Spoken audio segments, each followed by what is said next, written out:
श्रीमन्नारायण पुत्र एकादशी और वैकुंठ एकादशी की पौराणिक व्रत कथा। साल में आने वाली 24 एकादशियों में से पुत्र एकादशी का खास महत्व माना जाता है। कहते हैं इस एकादशी का व्रत रखने से वैकुंठ धाम की प्राप्ति होती है। इसके अलावा ये व्रत उन लोगों के लिए भी फलदायी साबित होता है जिन्हें संतान प्राप्ति में बाधाएं आ रही हों। ऐसी मान्यता है कि इस व्रत को रखने से संतान सुख की प्राप्ति तो होती ही है, साथ ही साथ संतान की लंबी आयु को भी प्राप्ति होती है।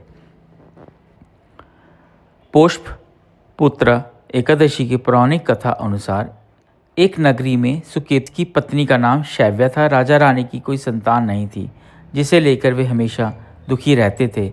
उन्हें इस बात की हमेशा चिंता सताती कि उनके बाद उनका राजपाट कौन संभालेगा, उनका अंतिम संस्कार, श्राद्ध, पिंडदान आदि कौन करेगा। बस यही सब सोच सोच कर राजा बीमार होने लगे थे। एक दिन राजा जंगल में भ्रमण के लिए निकले और वहां जाकर प्रकृति की सुंदरता देखा कि कैसे हिरन, मोर और अन्य पंछी, पशु भी अपनी पत्नी व बच्चों के साथ जीवन का आनंद ले रहे हैं। ये सब देख राजा का मन और विचलित होने लगा। वह सोचने लगा कि इतने पुण्य कर्म करने के बाद भी मैं निसंतान हूँ।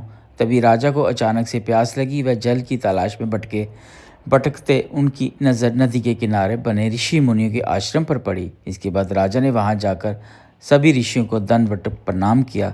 राजा का सरल स्वभाव देख ऋषि अत्यंत प्रसन्न हुए और उन्हें वरदान मांगने को कहने लगे, जिस पर राजा ने उत्तर दिया, हे देव भगवान और आप सब संत महात्माओं की कृपा से मेरे पास आज सब कुछ है, किंतु दुख एक ही है कि मेरे पास संतान नहीं है, जिसके कारण मुझे अपना जीवन व्यर्थ लगता है।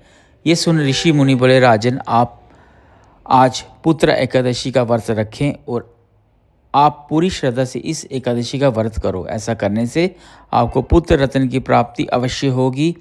और ऋषि की बात सुनकर राजा ने विधि विधान से व्रत किया और नियम के अनुसार द्वादशी के दिन इस व्रत का पारण भी किया। इसके कुछ दिनों के बाद रानी गर्भवती हुई और उन्हें एक तेजस्वी पुत्र की प्राप्ति हुई। बोलिए श्रीमन्नारायण भगवान की जय। आप सबको नववर्ष की शुभकामनाएं।